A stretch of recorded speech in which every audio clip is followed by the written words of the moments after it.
காசு பணம் இல்லாதவன் ஏழை மகன்தான்.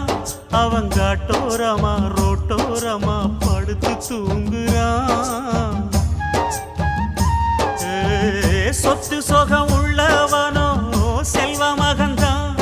அவன் பஞ்சு மெத்த போட்டிருந்தும் முழிச்சு ஏங்குறான். எது மற்ற பேர்களுக்கு ஏது கவலை? 4 காசு வச்சிருந்தா 100 கவலை. இங்கு ஆசை வச்ச நெஞ்சுக்கெல்லாம் அமைதி இல்லையே. என்ன வேலை அது என்ன வேலை?